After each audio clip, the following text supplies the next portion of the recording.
You're listening to the School Leadership Reimagined podcast, episode 203.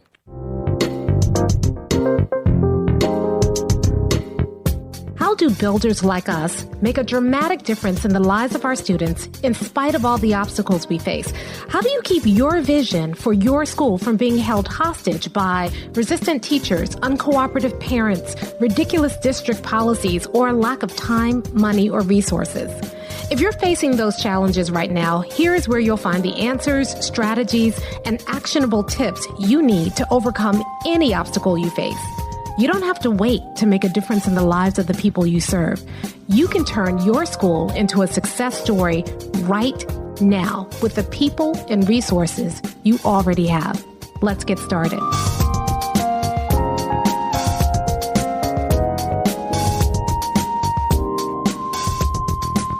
Hey builders, welcome to another episode of the School Leadership Reimagined podcast. I'm your host, Robin Jackson, and today I want to talk to those of you who are feeling like you are the only one in your building, that you are the only one who's a builder, that you are the only one who's doing this work, that you are the only one that's pushing the work forward. I want to talk to those of you who feel like you can't take any time off because if you were to take some time off, the school would fall apart. I want to talk to you if you feel like you are the hero in your building, and I want to tell you what you need to be doing instead. Deal? Now, before I do that, I got to tell you about something cool happening next week. I'm so excited about this. I've been working on this for months now, and I've been designing a course around how to build what we're calling a 100% culture, a culture where everybody in your culture is focused on success for every single child you serve. And this is not a course where I talk about, the big thing about why you should have a 100% culture, although in the introduction, I'm going to do that a little bit. This is a course about how. This is a course about the exact steps you need to take to do it. I'm going to be breaking this down for the first time in one place and creating this course for the people inside of Buildership University. But because I think this content is so valuable and so important, I want more people to have access to it. And then I have a selfish reason too.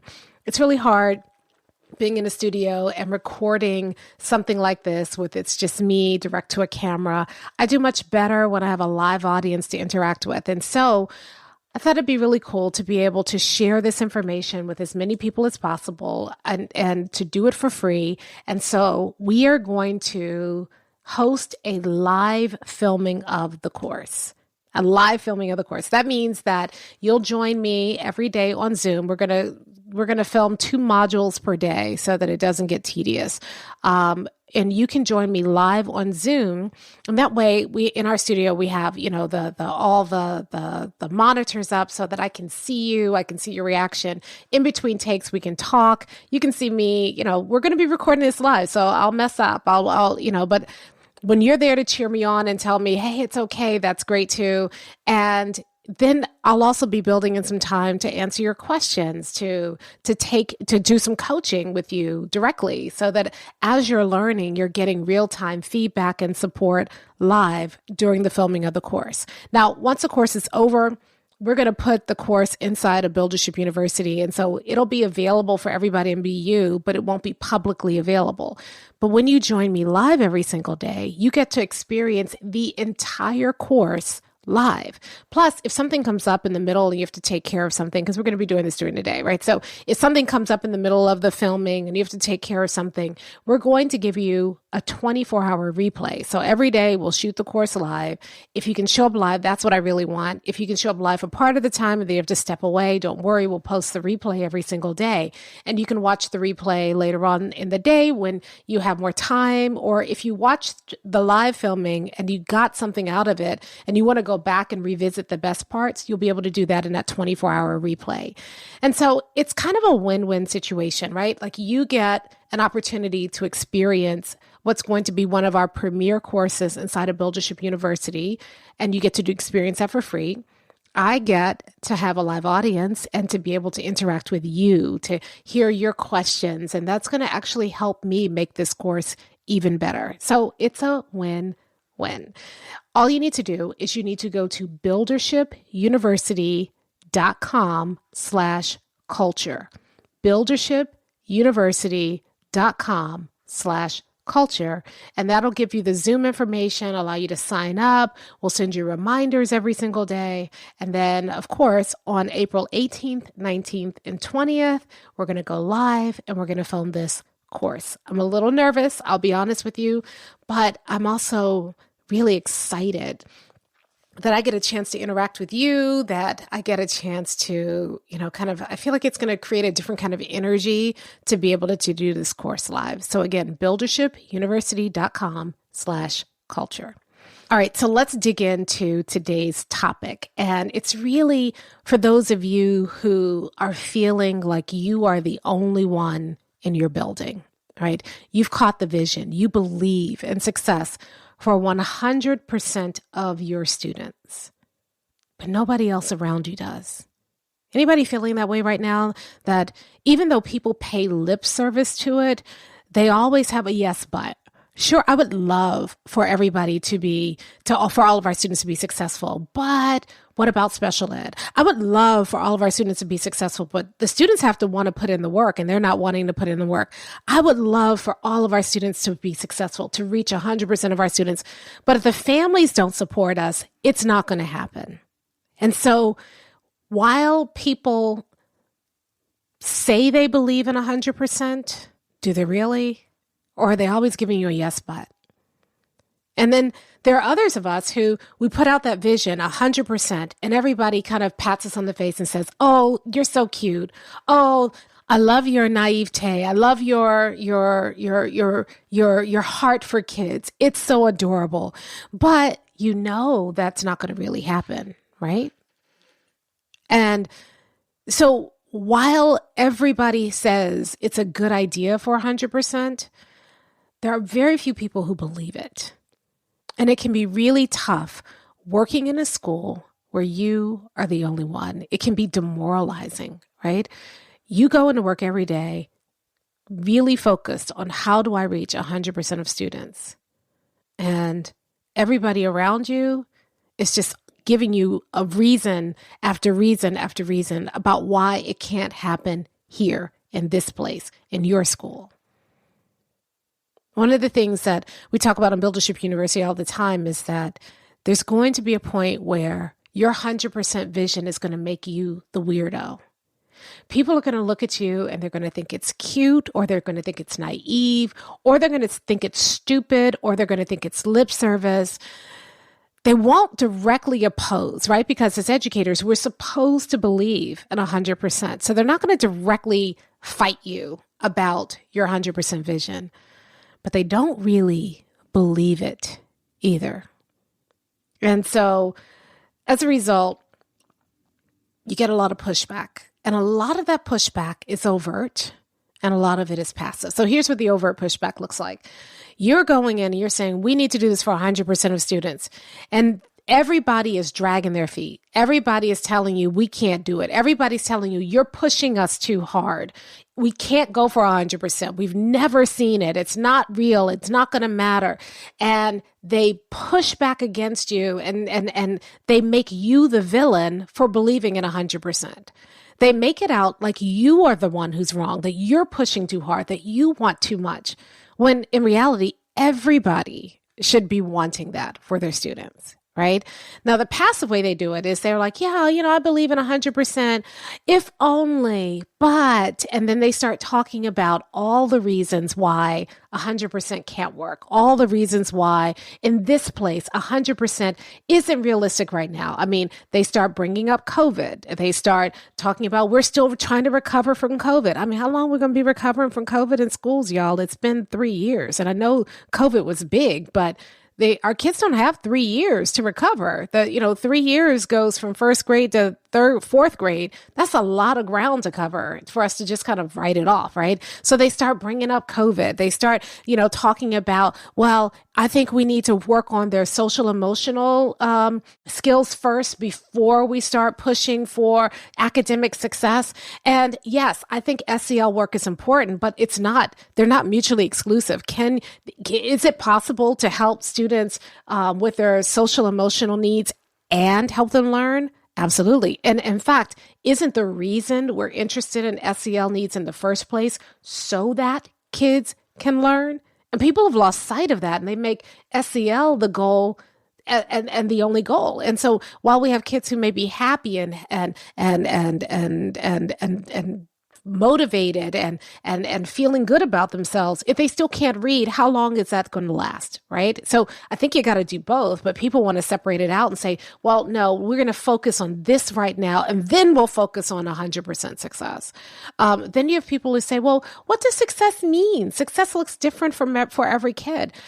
While that is true in terms of their long-term outcomes, it's not true in terms of their short-term outcomes, right? In second grade, the purpose of second grade is to help students master second grade material. And if students don't master second grade material, you can't just say, well, success is going to look different for them. But the whole point of second grade is to do that. That doesn't make any sense, right? Now, maybe success in the long term means some kids go to college and some kids choose a trade and some kids choose the military. Sure. But I want those choices to be legitimate choices. And when I can't read or when I don't understand math, those choices, those options are not all equal for me, right? If I can't read and do math, college is not going to be necessarily an option for me. And maybe not even a trade or maybe not even the military. So I don't know what the kids' outcomes are going to be, and success looks different from them long term, but success looks pretty much the same short term. Now, y'all might want to fight me on that. I get it. But I'm just saying, we have a job to do at school, and the job is laid out. This is what needs to happen. We can't pick and choose which kids get to master that material and which kids we say, well, they have a different pathway because they're in school, and that's what school does. Now, there are a lot of people out there who are like, oh, well, I don't believe in standardized tests. You can not believe in gravity, but gravity still happens. So, at some point we have to, while we're changing the system, we have to work within the system we have. We have to be practical. And your belief system may be cheating kids of opportunities. All right, I'm getting off my soapbox. Anyway, you get that kind of overt resistance to 100% success. And you also get the passive resistance to 100% success. And then you go home at the end of the day and you start to wonder, am I the weirdo? Am I being unrealistic? Is 100% success really possible? What makes it harder is that many of us have never seen it. We don't know anybody who's actually achieved it. What makes it harder is that we don't really know what steps we need to take to achieve it. While we might believe and want it to happen, we don't really understand how to make it happen. And so as a result, we feel vulnerable when people attack us because we don't have all the answers. And people looking at us and thinking, well, if you don't have all the answers, then I'm right and you're wrong. 100% isn't possible.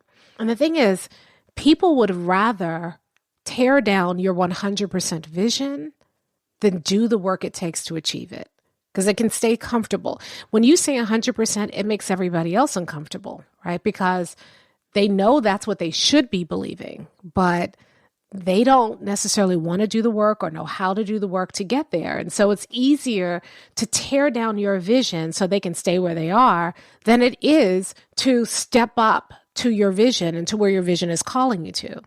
That's why being a builder, it's not about go or let's go. It's about inviting people to step outside of their mediocrity and into something better. So what do you do, right? If you're the only one, what do you do? Well, I've got an answer for you, but it's not an easy answer because you can't reach 100% success by yourself. You just can't. You need other people with you. And so part of your work as a builder, especially as you're inviting people, especially as, bosses say go, leaders say let's go, builders say come. Part of that invitation is, how do you build a culture that believes in 100% success? How do you build a culture that buys into that vision and owns that vision just as much as you do? One of the reasons why we are doing the culture course, we're calling it the Culture Cure. You like that? That's a cool name, right? So one of the reasons why we're doing the Culture Cure, which is about how to build a culture where everybody is focused on success for every kid, is so that you don't have to do this work alone anymore.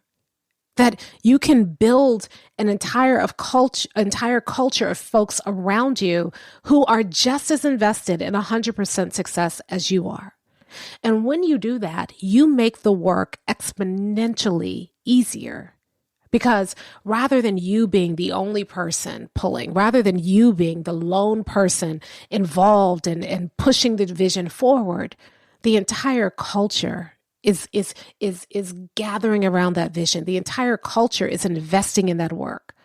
The entire culture is dealing with the naysayers. Instead of being alone, you have an entire culture behind you. And I think people underestimate that. They want to fight the culture that they have rather than building a different culture. And I think the reason why people get themselves into that position is because we don't know how to build culture. We think that culture exists and you have to deal with it, or we try to change culture by, doing the superficial things like, oh, if I could just find an inspirational video to show teachers, or if I could just find the right teacher appreciation week gift, then people wouldn't be so burned out. And then maybe if they weren't so burned out, then maybe they will start to work harder towards this vision and see that it's possible. And then maybe if they see that it's possible, they'll change their behavior.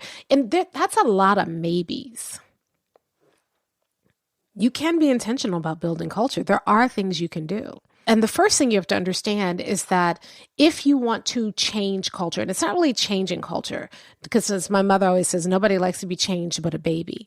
It's about building a 100% culture and inviting people to step out of the culture they're in and into a new culture. And there are three things that you need. The first thing is that you have to have a clear understanding of what the culture is you are building, right? So a lot of times people say, I just want a healthy culture, but they don't know what a healthy culture looks like. And I say, well, what does a healthy culture look like? And they're like, well, basically, people aren't complaining anymore, right? Well, okay, that's not a healthy culture. That's just you just want relief from the pain that you're feeling. But if you really want to build a healthy culture, what does that identity look like? Now, lucky for you, you're a builder, so you already know what that identity looks like, right? Because your vision, your mission, and your core values define what a healthy culture looks like. Your vision is 100% of students will, right? Your mission is because. So 100% of students will achieve X because your why, your collective why, that's your mission. And then the core values create boundaries around that. They tell you how you're going to achieve it, what's non-negotiable in the work towards achieving that. If you have those three things established, that defines the new culture. Then you can start to say, okay, does this work that we're doing now, is the way that we're handling this, does that fit with who we say we're going to be, who our vision, mission, and core values say that we now are? And the mistake a lot of people make is they want to change culture before they have established the identity of the new culture that they want to build. So they don't have a vision, they don't have a mission, they don't have core values in place. In fact, they make the mistake of thinking, I've got to change my culture before I can even have a vision, mission, and core values. You can't change your culture unless you have a vision, mission, and core values. That's why that's the first work we do in Buildership University. In Buildership University, we start with vision, mission, core values and getting things in alignment to that before we then go and build our culture. So you got to have at the nucleus of your culture is your cultural identity. And you cannot have a new culture unless you have a new cultural identity. And so you have to do that first. And the way you do that, very simple: vision, mission, core values. Now, here's the added benefit of starting with vision, mission, and core values, because if there is toxicity in your culture, it's going to come up. If there are fears that are keeping people from believing in 100%, they are going to come up. And so you can start to deal with those things and heal those things as you are building your new culture. If you just ignore those things, then those things lurk under the surface and you try to build a foundation on that shaky surface and your culture is going to collapse.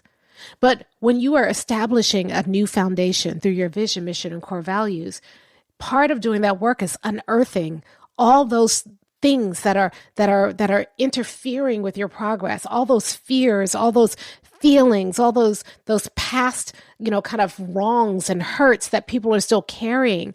You can unearth those, get those out the way, excavate those, and then build on a solid foundation. So first thing, vision, mission, and core values. Now, once you have that established, the next thing is you have to understand the culture formula. Now, the culture formula is two parts. Your culture is made up of your organizational habits and the stories you tell about them. Think about any culture you have. Think about the things that are happening in your culture right now. Let's go for some toxic things. Maybe your teachers are telling you why you can't serve 100% of students. Well, in the past, the habit has been not focusing on 100%, but focusing on what bubble kids or what kids can we move so that we can keep everybody off of our backs. And the story we tell about it is that that's the best we can do. And so that now has impacted your culture. And so your culture has 100 different little habits that you have created as an organization. And the culture has several stories you can tell about yourself. You think about your school right now and what story your school is telling right now. And a lot of you are in schools that are telling stories that we're a school that's a tough school and not all kids are going to make it. We're in a school where our parents don't care. We're in a school where the teachers don't get along. We're in a school where everybody's cliquey. We're in a school where the kids don't do homework and don't show up. We're in a school that is a crime school. You've heard my story about the first high school I started with. When I got there, very early on, kids, parents, teachers all told me the same story. And what the story they told me was, this is a ghetto school. And so people behaved with that story in mind. That story drove people's behaviors. I remember seeing some kids run through the hall. I was saying, hey, slow down, stop. And they said, oh, come on, we're a ghetto school. You know how we do. And the kids were using that identity, that story that had been being told about our school to justify their behavior. I remember when I was going to the district office to get my paperwork, and the person who was helping me said, oh, what school are you going to? And I told her the name of the school, and she goes, oh. And I said, oh, what? She goes, well, that school is, how should I say, very diverse. But what she meant was ghetto. And so even that story at the district level, that story set me up as a brand new employee, excited about teaching, to walk into that school with my guard up. So stories are really powerful. We underestimate the power of stories. And so the second thing you have to do is you have to start a new story. You have to start telling a new story. And when Buildership University, we show you a whole process. There's a framework we use. I didn't invent it. It's a framework that has been around for a long time, and it works. People, the thing about it is that when you start telling this new story, people start seeing themselves differently, right? So you can't just get up in front of people and say, hey, we're now going to be a school where 100% of kids are successful, because everybody hears the old story in their heads. Everybody hears a story about we've never been successful. We're a ghetto school. We're this, we're that. And those stories sound like excuses, but they're more than excuses. That has been people's reality. The stories shape how they see their reality. And so part of reshaping your culture is that you have to write a new story for your school, and you have to tell that story in a way that helps other people see themselves in the story, believe in that story, and adopt that story. We have so many great builders in Buildership University who have started this process. And what's really cool is they say the first time they tell a new story for the school, people start crying, people get inspired. You know, somebody recently was saying that she told her story, her vision story, to her staff. And she said for the first time in a long time at her staff meetings, nobody was scrolling their phones. Nobody was, looking at something else. No, there weren't sidebar conversations. People were so enraptured in that story because they could see themselves in that story that they afterwards said, that was amazing. That was so inspiring. I'm so excited about this work. Instead of telling her why 100% wasn't possible, they could see how it could be possible. They could see how they could make it possible. And it changed how they saw themselves and how they saw the school. The school didn't change. Nothing else has changed in the school. But by changing the story, you change how people see you, how people see the school, how people see the work. And that changes people's behavior. And that changes the culture. And then the second piece, in addition to changing the story, and in the course, I'm going to talk you step by step on how to do that. I'm going to give you the story framework you need to use. I'm going to talk about the work you need to do afterwards to actually change that story. And so you can see it, you have it there. It's not, this is not like some pie in the sky. I've got to be this great orator. You can do this with whatever personality you have. And it works every single time. And that's what makes it powerful. Right? So we're going to do that. The story is one piece. And then the next thing you need to do is you need to change the organizational habits, but not all of them. Right? So a lot of times people say, our culture is so negative. So we got to change how we look at data. And so they go into, we're going to do a new data protocol.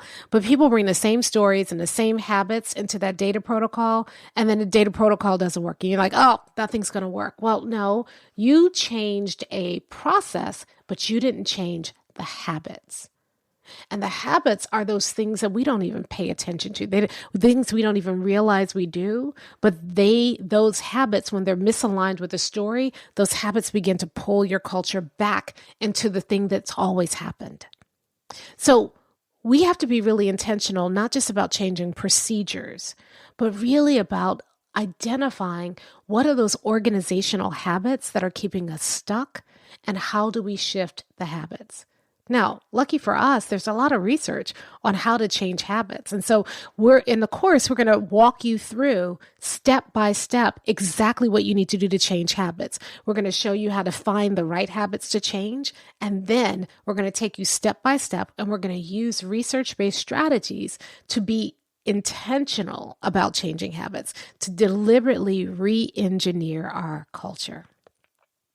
So the combination of the identity, and then the stories, and then the habits can reshape your culture. And again, this is not theory.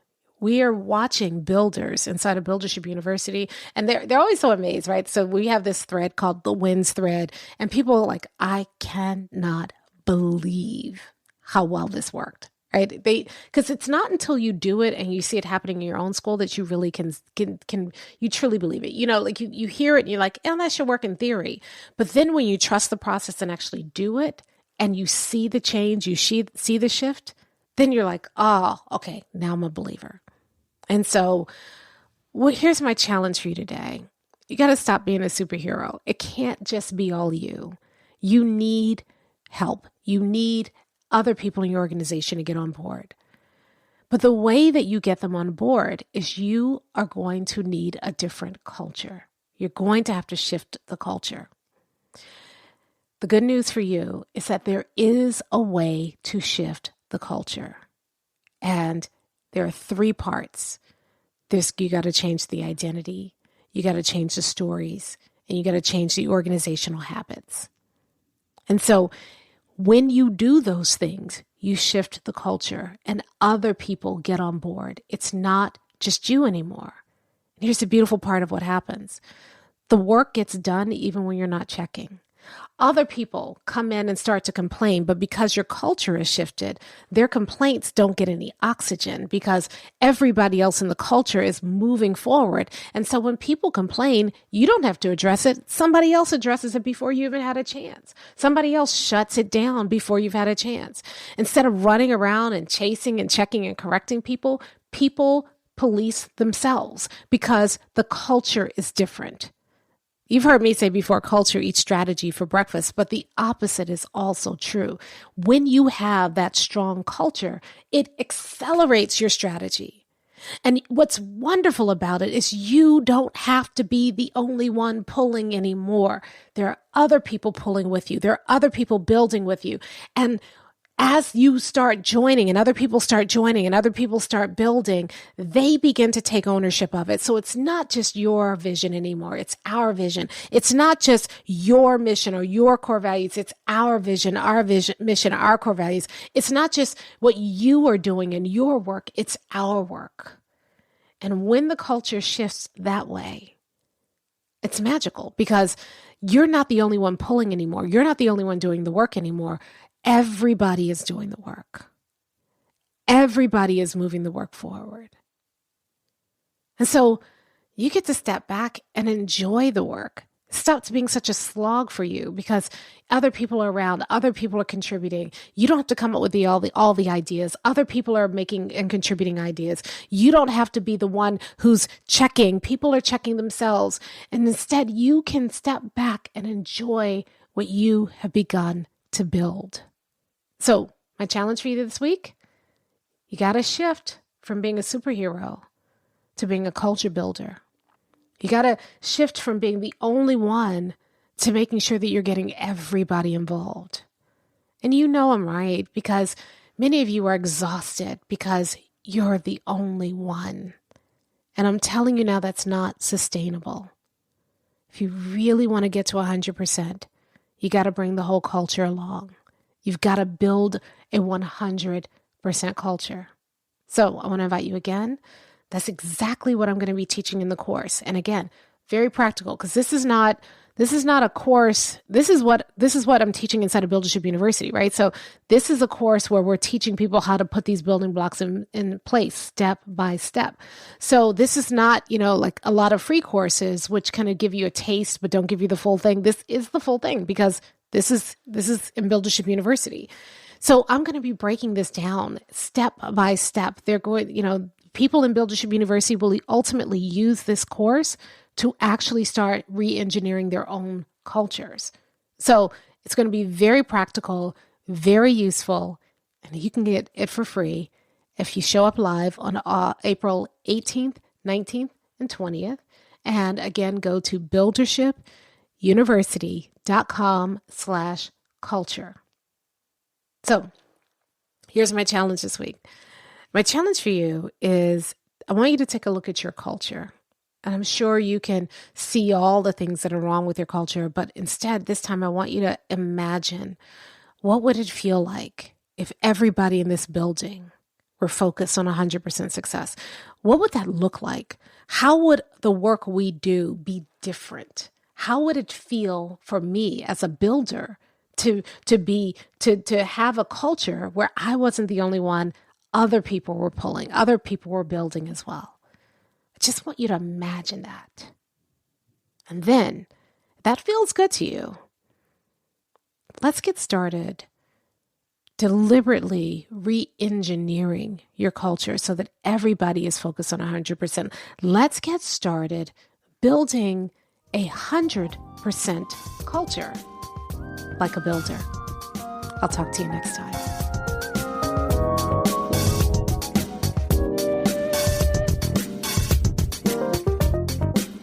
Hey, if you're ready to get started being a builder right away, then I want to invite you to join us at Buildership University. It's our exclusive online community for builders just like you, where you'll be able to get the exact training that you need to turn your school into a success story right now with the people and resources you already have. Inside, you'll find our best online courses, live trainings with me, tons of resources, templates, and exemplars, and monthly live office hours with me me where you can ask me anything and get my help on whatever challenge you're facing right now. If you're tired of hitting obstacle after obstacle and you're sick of tiny little incremental gains each year, if you're ready to make a dramatic difference in your school right now, then you need to join Buildership University. Just go to buildershipuniversity.com and get started writing your school success story today.